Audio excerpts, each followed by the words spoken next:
헌재는 고민 중. 헌재의 선고가 일주일 또는 열흘 앞으로 다가왔습니다. 과연 지금 헌법재판소 8명의 재판관들은 어떤 고민을 하고 있을까요? 저희가 한번 헌법재판소 재판관들의 고민을 한번 예측해 보도록 하겠습니다. 자, 저희가 헌법재판소 이 재판관들의 고민을 다 알 수는 없지만 아마 이런 고민을 하고 있지 않을까라고 해서 한 3개 정도 뽑아봤는데 첫 번째입니다. 어떤 고민을 하고 있을까요? 잘못한 건 맞는데 이게 과연 파면까지 할 일인가?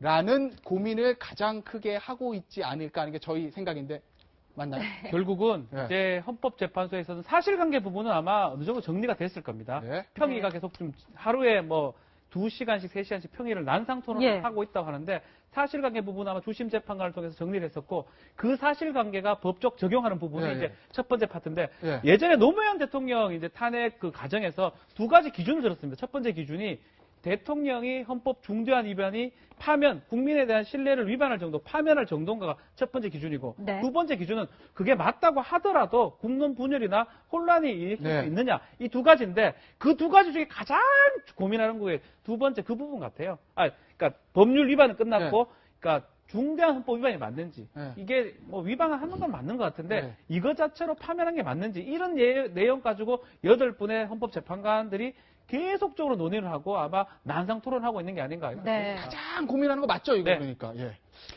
뭐 실제로 이제 아마 국민들 입장에서 보면 네. 뭐 언론 보도나 이런 걸 통해서 보시면 뭐 너무 이제 뭐 탄핵을 할 수 있을 거리가 많다라고 생각하실 텐데 실제로 이제 법률적인 상황에 들어가면 좀 이야기가 달라집니다. 네. 이게 왜냐하면 특히 지금 현재가 이제 5가지 부류로 이제 일단 이 세부적으로 나눴지 않습니까? 원래 국회가 제출했던 것은 이제 13가지 부분에 대해서 헌법과 법률 위반을 했는데 강인원 주심이 이걸 5가지 카테고리에 나눴어요. 근데 이 사안을 놓고 지금 따져보면 상당히 어떤 무리한 부분도 있고 법률적으로 사실 증거가 미약한 부분도 많습니다. 그렇기 때문에 문제는 헌법재판관들이 이 5개가 다 헌법 위반돼야 되는 것도 아니거든요. 이 중에서 하나만 되더라도 이게 중대한 위반을 생각하면 이거 뭐 인용을 할 수가 있는 것이고 또 5개 다 전체 말은 많지만 실제로 법률 위반 것이 없다. 이렇게 되면 또 기각할 수도 있는 것이고 이게 요건이 기본적으로 안 된다. 절차가 잘못됐다. 이러면 또 각하할 수도 있는 것이거든요. 그러니까 이게 국민들의 어떤 눈높이가 실제 법률가적인 눈높이와는 좀 다릅니다. 그렇기 때문에 이것을 갖다가 뭐 지금 언론 보도나 이런 많은 것들을 통해서 그냥 헌법재판소가 그걸 다 보고 다 결론 내릴 거라는 것은 조금 이제 문제가 있다. 이렇게 이야기 드리고 싶습니다. 네. 이분들이 지금 오늘도 사실은 오전 오후에 다 나와 계신다고 해요. 뭐 평일날 열리는 거니까 주말에는 각자 이제 고민에 들어갈 것 같은데 세 분이 보시기에 파면까지 간다고 하면 어떤 사유가 가장 큰 파면 사유가 되는 건지 그리고 기각이 되면 이 부분에서 이것이 정말 미치지 않는다. 우리의 기준에 그래서 기각이 될지 한번 좀 짚어주시죠. 2004년 그 노무현 대통령 그 탄핵안을 이제 기각을 했을 때요. 헌재가 당시 밝힌 것을 보면 대통령이 국민의 신임을 배신하여 국정을 담당할 이 자격을 상실한 경우에는 이제 탄핵 사유가 된다라고 명시를 했거든요. 그러면서 이 예시를 든 게 있습니다.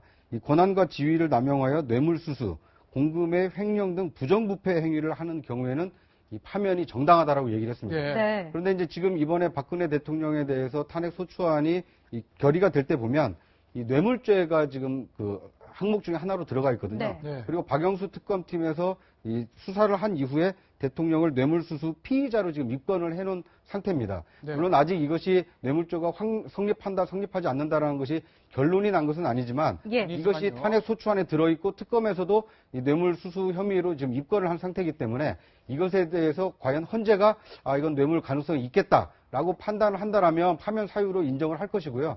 만약에 그렇지 않다라고 하면 약간의 기각 가능성도 남아있다. 뇌물죄가 가장 엄중한 사안으로 보고 있다. 이렇게 보시는 거군요. 맞습니다. 가장 중요한 부분이 그 부분으로 보입니다. 뇌물죄가 법적으로 지금 문제되는 건 앞으로 좀 더 조사를 더 해봐야 될 부분이고 재판을 거쳐야 되는데 헌법재판소에서 이 뇌물 부분, 특히 국정농단 중에 K스포츠재단이나 미르재단에 그 지원했을 때 대가 부분 이런 부분을 법률적으로 말고 헌법재판관들이 판단했을 때 이건 심각하게 문제성이 있다고 판단이 들면 아무래도 청구 인용으로 갈 가능성이 아주 높고요.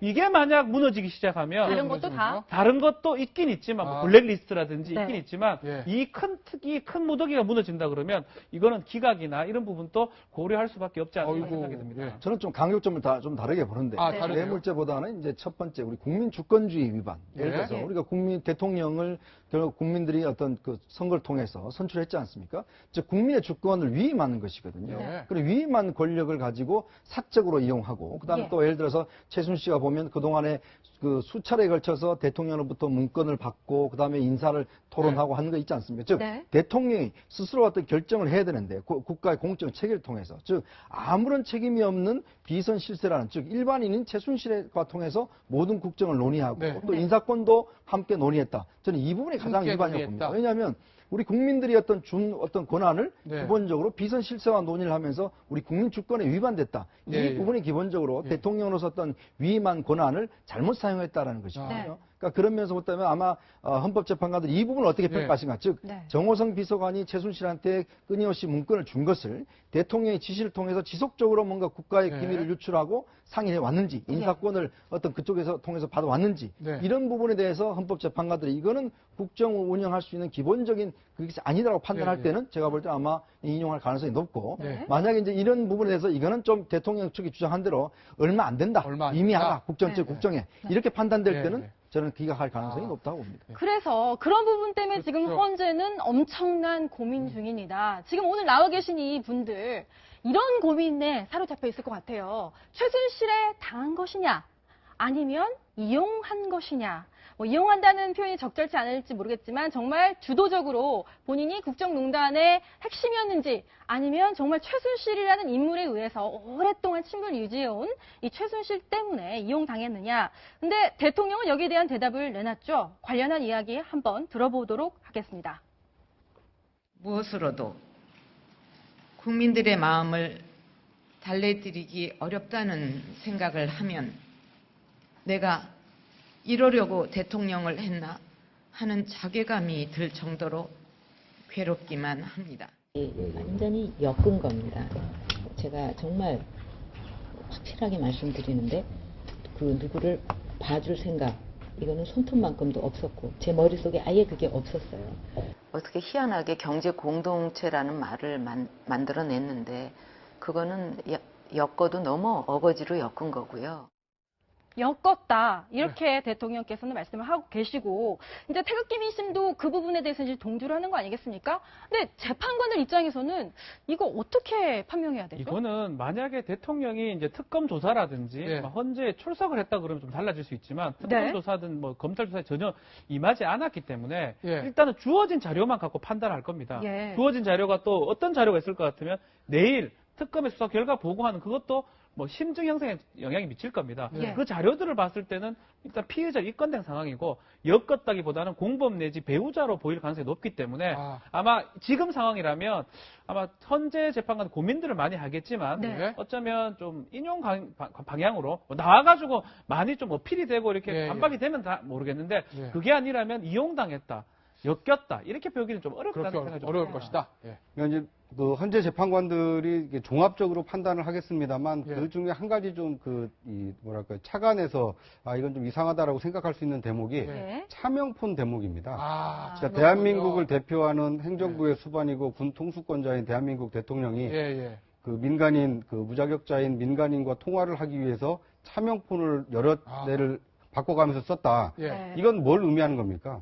공적 시스템이 무너졌다는 것을 상징적으로 보여주는 사건 아닙니까? 그러니까 왜 대통령이 차명폰을 써야만 할 만큼 국정 운영에 자신이 없었던 거냐? 아니면 남들 모르게 뭔가 다른 것을 모의했던 거냐? 이런 의구심을 불러일으킬 대목이 저는 차명폰 대목이라고 보고 이 점에 대해서 만약에 헌법재판관들이 이건 정당하지 못한 국정 운영이었다라고 판단을 한다라면 앞서 말씀하신 이 국민 주권주의, 대의민주주의에 좀 위배가 되기 때문에 그렇게 되면 인용 가능성이 좀 높아지지 않을까 이렇게 생각을 해볼 수 있을 것 같습니다. 그러니까 최순실의 존재에 대해서 대통령이 어떤 면에서 보면 이제 기각적으로 주장하시는 분들 같은 경우 최순실 씨가 기본적으로 대통령이 이용했다라고 이용했다. 근데 문제는 과연 삼성이나 이런 데에서 최순실 씨를 보고 이 돈을 줬겠습니까? 그건 아니거든요. 네. 결국 모든 것들이 보면 최순실가 이야기를 하면 대통령 안종범 수석한테 이야기를 하고 안종범 수석이 어떤 이야기를 한 형태. 그게 뭐냐면 결국은 왜냐하면 이쪽 받는 쪽 입장에서도 안종범 수석이 전화를 했기 때문에 이건 예. 대통령의 뜻이다라고 받아들였던 것이죠. 모든 기업들도 마찬가지고.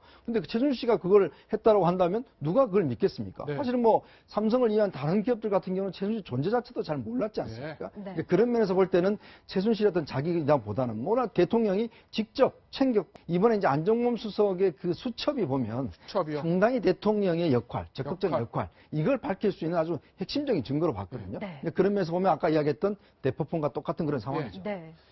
자, 마지막 고민 저희가 한번 들여다보겠습니다. 민심 반영 어디까지? 이거 저희가 왜 만들었냐면요. 뭐 일각에서는 촛불 민심을 반영해서 탄핵을 무조건 인용해야 된다. 민심을 반영해야 된다는 얘기도 하고요.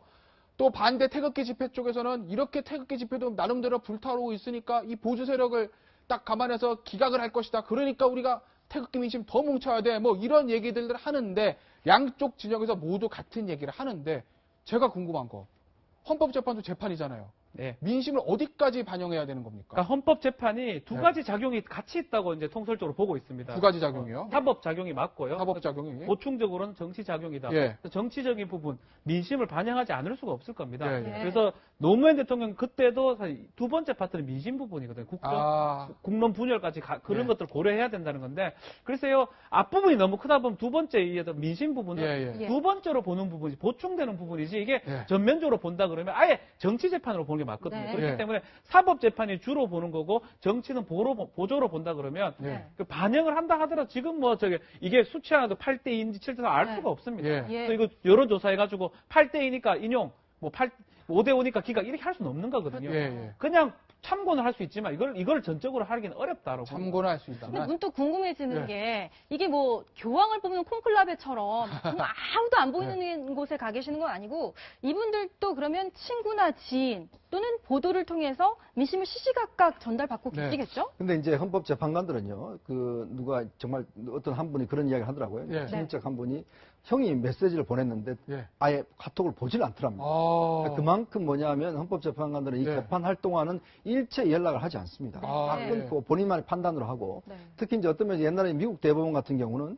이제 재판관들이 흑인 그 차별 문제 관련했을 때 예. 아주 그 토론을 해서 만장일치를 이끌어낸 전력이 있습니다. 이게 뭐냐면 헌법재판의 결과 자체가 국민 여론에 미칠 영향이 크기 때문에 예. 네. 나름대로 그 내에서 최대한의 공약수를 모아나가는 과정이거든요. 아마 그런 것들이 이번 평의 과정 속에서 만약 한두 명, 예를 들어서 6대 3 예. 이렇게 나오면 오히려 분열된 소지가 크니까 의견을 하나를 모아나가는 그런 과정이 지금 진행되고 있지 않은가 싶습니다. 네. 네, 이 헌법재판소는 헌법에 나와 있는 그 헌법기관입니다. 예. 법률과 양심에 따라서 재판을 하는 것이 맞다고 보고요. 예. 잘못해서 이렇게 여론재판으로 흐르게 되면 그 여론에 따라서 재판 결과가 달라질 수 있다는 나쁜 선례를 남기게 되는 겁니다. 그렇죠. 그러니까 탄핵에 이르는 과정에서는 국민 여론이 굉장히 중요한 역할을 했을지 모르겠지만 이 헌법재판의 최종 결정을 내리는 데 있어서는 이 재판관의 어떤 그 법률 지식과 그리고 양심에 따라서 내려서 그 결과에 그래야만 국민들이 좀 승복을 하지 않겠습니까? 지금처럼 국론이 분열이 돼 있는 상태에서 만약에 여론을 의식해서 어떤 결정을 내렸다라는 이 빌미를 주게 되면 이 불복할 수 있는 그 또 다른 이유가 되기 때문에 이 법률과 양심에 따라서 이 결정을 했다라는 것을 분명히 하는 것이 필요하다 이렇게 생각이 됩니다. 네. 헌법재판소가 어떤 결정을 내리든지 그 결정에 반대하는 사람들, 불만을 가진 사람들은 반드시 나올 겁니다. 아무쪼록 헌법재판소가 반대하는 의견이 수그러들 수 있도록 정말 공명정대하고 정확한 결정을 해주시기를 부탁을 드립니다.